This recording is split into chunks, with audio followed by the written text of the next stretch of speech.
খালেদা রোদ থাকার কোনো অধিকার নাই, চলে গেছে। হুসাইন মোহাম্মদ এরশাদ চলে গেছেন, জিয়াউর রহমান চলে গেছেন, বঙ্গবন্ধু শেখ মুজিবুর চলে গেছেন। কিন্তু মনে রাখবেন, যারা এই দুনিয়ার বুকে আইসা যারা ভালো ভালো কাজ করে যাবেন, যারা ভালো আমল করেছে ভাই, তাদের জন্য দোয়া চাওয়া লাগে না, তাদের জন্য দেশের মানুষ দোয়া করে। জোরে কোন ঠিক কিনা? খালেদা জিয়ার জন্য হাজার হাজার লক্ষ লক্ষ উলামায়ে কেরাম দোয়া করেছেন। কেন? কি কথা বলেন? কেন দোয়া করেছেন? তার কিছু ব্যক্তিগত কিছু এমন কত আমল ছিল, যেই আমলগুলো পুরোপুরি কোরআন সুন্নাহর সাথে মিলে গিয়েছিল। জোরে কোন সুবহানাল্লাহ। এমনি তার জন্য এদেশের মানুষ এমনি দোয়া করে নাই। ও মুসলমান ভাইরা, তার কতগুলো কথা ছিল, ওই কথাগুলো আজও রেকর্ড আছে, মোবাইলের ভিতরে, ইন্টারনেটের ভিতরে আছে। আল্লামা মামুনুল হক দামাত বারাকাতুহুম আলিয়া তিনি বলেন, আমি যখন জেল থেকে বের হওয়ার পর, আমি যখন বাংলাদেশের সাবেক প্রধানমন্ত্রী খালেদা জিয়ার সাক্ষাতে গিয়েছিলাম, আমি গিয়ে তাকে সালাম দিয়ে আমি তার কাছে আমি বললাম, আপনার সাথে আমার বাবা আল্লামা আজিজুল হক রহমাতুল্লাহ আলাইহি আপনার সাথে রাজনীতি করেছিলেন। 2004 সালের 4 দলীয় ঐক্য জোট করেছিলেন। আমার আব্বা ছিলেন আল্লামা আজিজুল হক রহমাতুল্লাহ আলাইহি, আমি হলাম তার সন্তান।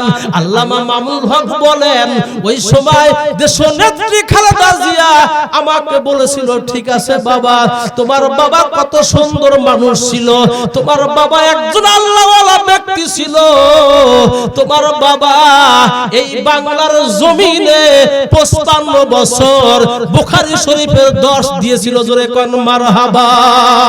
ও মুসলমান ভাইরা, আল্লামা মামুনুল হক বলেন, তিনি বলেছিলেন, যদিও আপনারা ইসলামী আন্দোলন করেন,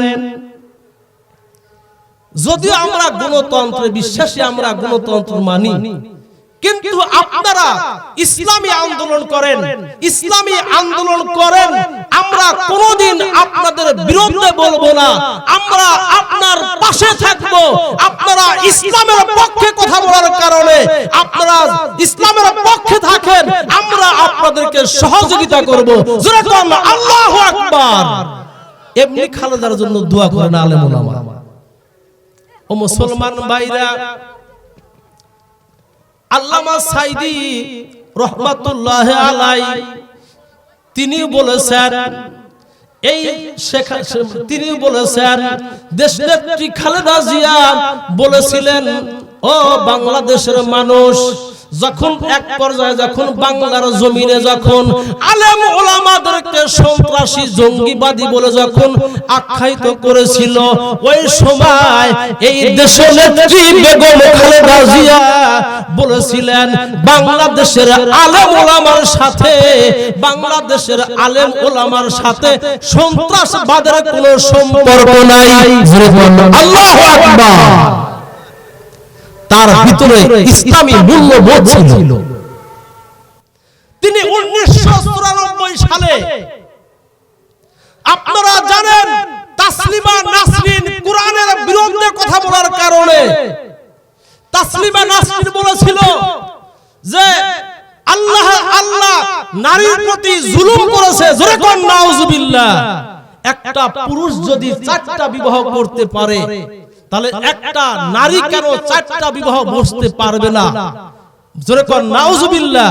এই কথা বলেছিল এবং বলেছিল আল্লাহ তাআলা নারীদেরকে ঠকাইছে, সমান অধিকার দেন নাই। তখন ওই সময় খালেদা জিয়া ক্ষমতায় ছিল, বাংলাদেশের সর্বস্তরের তাওহীদি জনতা রাস্তায় নেমেছিল তাসলিমার বিরুদ্ধে, যে তাকে বাংলার জমিনে তাকে ফাঁসি দিতে হবে। ওই সময় তাসলিমা নাসরিন সে পলায়া এই দেশ থেকে চলে গিয়েছিল এবং তাসলিমা নাসরিনের যতগুলো বই ছিল, তার লিখিত যতগুলো বই ছিল, সব বইগুলোকে এই খালেদা জিয়া ব্যান্ড করে দিয়েছেন। জোরে কোন সুবহানাল্লাহ। এজন্য মানুষ তার জন্য দোয়া করেছে। শুধু দোয়া করেন নাই, আল্লামা মামুনুল হক এবং মিজানুর রহমান আজহারি খালেদা জিয়ার এই খাটনিও বহন করেছে। জোরে কোন সুবহানাল্লাহ। এটা কি এমনি হয়েছে? কথা বলেন। এটা মহব্বত, আন্তরিকতা। ও মুসলমান ভাইরা, আমি আপনিও কিন্তু একদিন দুনিয়াতে থাকবো না। থাকবো কি? থাকার কোনো অধিকার নাই। আল্লাহ রাব্বুল আলামিন বলেন, সকলে পড়ুন বিসমিল্লাহির রহমানির রহিম। মিনহা খলাকনাকুম ওয়া ফিহা নুঈদুকুম ওয়া মিনহা নুখরিজুকুম তারাতান উখরা। আল্লাহ বলেন, হে মানুষ জাতি,